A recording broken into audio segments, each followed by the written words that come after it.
I'm Kimberly Perry with DC Vote, and we're here today at the Tidal Basin in front of the symbolic MLK Memorial, paying tribute to Mr. Julian Bond, who we unfortunately lost last Saturday at the age of 75. He was a civil rights icon. He was full of humor and humility, so approachable. Has a legacy around the world for protecting and gaining and advancing civil rights and equal rights for everyone. What most people don't know is that he was a resident of the District of Columbia for more than 20 years and fought really hard for DC voting rights, equality, and statehood, and that DC become the 51st state to guarantee the rights of the people who live here and participate in our national legislature. So he was a DC Vote Champion of Democracy in 2012. He lent his name and his image and his celebrity to a recent public service announcement where in the back of every taxi cab in the city, he shared with visitors we were second-class citizens and that they could get on board and help us. So his life is one that we're proud to pay tribute to today and to celebrate, and we just ask for everyone to continue his legacy. Go online, pay honor to him at the hashtag #HonorJulianBond. Share your stories of how you knew him, how you might remember him, and the impact he's had on your life. Julian Bond was born in Nashville, Tennessee on January 14, 1940. While a student at Morehouse College, he helped establish the Student Nonviolent Coordinating Committee. He would later go on to serve 4 terms in the Georgia House of Representatives and 6 terms at the Georgia State Senate. From 1998 to 2010, he was chairman of the National Association for the Advancement of Colored People, the NAACP.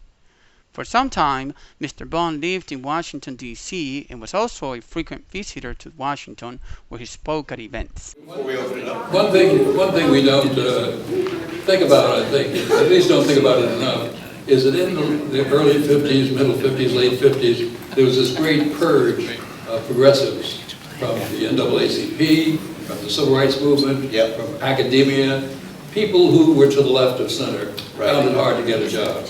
And what that meant is that the progressive movement didn't talk as much about Marx or the economy as they could have or should have, and instead talked about the Sermon on the Mount. Now that's great to talk about the Sermon on the Mount, but if you're not talking about the money and who controls it, you're not really serious. And we haven't been serious about this from that day to Mr. Bond died on January 15th, and on August 22nd, Washingtonians remember him at a public gathering by the Dr. Martin Luther King Jr. Memorial. Many who knew Mr. Bond in the city came to pay tribute to him. Ron Carver.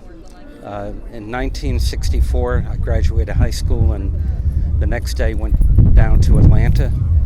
Was fortunate to work that entire summer as an assistant to Julian Bond in the communications department. And then in September, I went on to work with SNCC in Mississippi for a year before I went on to college. And I'm fortunate to have continued to work with Julian on different labor human rights projects and documentary films. Saw him last on May Day of this year. Like everyone else, I'm just devastated. He wasn't just an icon, he was a wonderful human being. The last 25 years of his life, he was a proud resident of the District of Columbia, and statehood was at the top of his agenda. You know what? I think what we should recognize, he was this eloquent voice for statehood. He had a way of simplifying what some people think is a complicated issue. And the bottom line is he could break it down so that people in Peoria, people in Vegas, people around the country could understand why statehood was important. And reality is that we've got to honor Julian by keeping that voice alive.